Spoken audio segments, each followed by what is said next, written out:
Okay friends, இப்போ நாங்கள் மண்ணை பதப்படுத்தியாச்சு. இதுக்குள்ள நாற்று நட போகிறோம், மிளகாய் நாற்று. இப்படியே எல்லா இடமும் போகிற மாதிரி கொட்டிக்கொள்ளுங்க ஃப்ரெண்ட்ஸ். இனி கொஞ்சம் கொஞ்சமாக அப்படியே பரவி விடுவோம் அவ்வளோ இடத்துக்கு. அடுத்தது மண் வந்திருக்கு ஃப்ரெண்ட்ஸ். அதுக்கு மேலே நாங்கள் மண்ணை கொஞ்சம் அள்ளி இப்படி தூவி விடணும். அப்புறம் நாற்றுக்கள் மூடப்படும். இல்லாட்டி தண்ணி ஊற்றக்கில் மேலே வந்துடும்.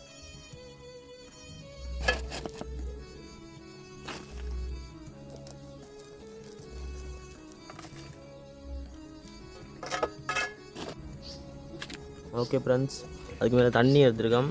தண்ணி அதுக்கு மேலே மெதுவாக அப்படி ஊற்றுவோம். தண்ணி இதுக்கு தலைக்கிற வரைக்கும் கொஞ்சம் தண்ணி அதிகமாக தான் போடணும். காய் ஃப்ரெண்ட்ஸ், மிளகாய் தோட்டம் இப்போ கொஞ்சம் வளர்ந்துட்டு நட்டு ஒரு 25-30 நாள் ஆகிட்டு. இனி நாங்கள் இதை பிடுங்கி நட முடியும். இதுக்குள்ளே இருக்கிற இந்த களைகளை நாங்கள் பிடுங்கி அகற்றி கொள்ளலாம். நிறைய களைகள் நிற்கிது, அதெல்லாம் பிடுங்கி நாங்கள் அகற்றி கொள்ளலாம். அகற்றி தனியாக எடுத்து நடலாம். ஒவ்வொருண்டா பிடுங்கி நடலாம்.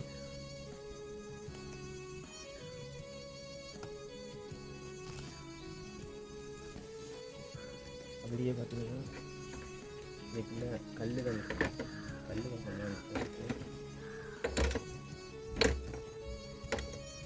இதுக்குள்ள நாங்கள் இப்போ எரு தான் போட போகிறோம். நீங்கள் கொக்கோபிட் இருந்தால் அதை போட்டுக்கொள்ளலாம். அதில் போட்டால் கொஞ்சம் தண்ணி இரளி பண்ணிக்கும்.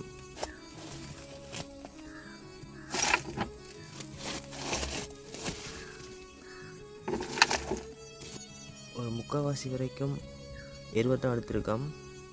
இனி மண் வந்திருக்கு. மண்ணை நாங்கள் கலப்போம். அதுக்கு மேலே இது காவாசிக்கு மண். ஓகே நாங்கள் எல்லாம் போட்டு மேலே தூக்கி வச்சிட்டோம். இது கொஞ்சம் மண் சுரசுரப்பாக இருக்குது. இதுக்கு நாங்கள் இப்போ தண்ணி கொஞ்சம் விடணும். இங்கே பார்த்தீங்கன்னா நாங்கள் அதுக்காகவே பைப் லைனிங் இது செஞ்சு வச்சுருக்கோம். இதில் இருந்து தண்ணி கொஞ்சம் எடுத்து விட்டோம்ட்டா சரி. ஓகே, நாங்கள் இதில் தண்ணியை பிடிப்போம். ஓகே, தண்ணியை நாங்கள் இதுக்கு இப்போ ஊற்றுவோம். ஒரு போத்தில் அப்படியே ஊற்றுவோம். மண்ணெல்லாம் ஊறணும்.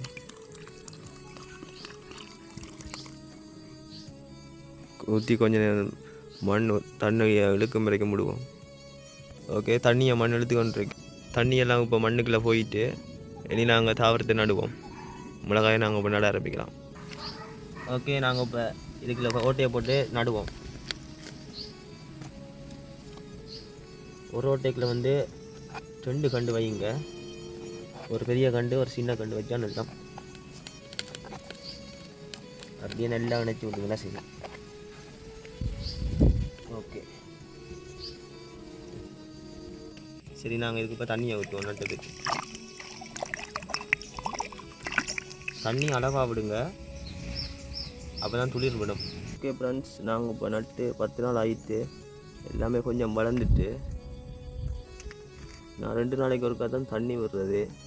ஏறி மேலே தண்ணி விடுறது கொஞ்சம் கஷ்டம். வேணியில் தான் ஏறி விடுறது. இப்போ தான் பூக்குது. இன்னும் கொஞ்சம் நாளில் காய்ச்சிடும். சரி, காய்ச்சா பிறகு நாங்கள் பார்ப்போம். அது வரைக்கும் வெயிட் பண்ணுங்கள். பாய். பார்த்தீங்கன்னா இப்போ தோட்டம் காய்ச்சிட்டு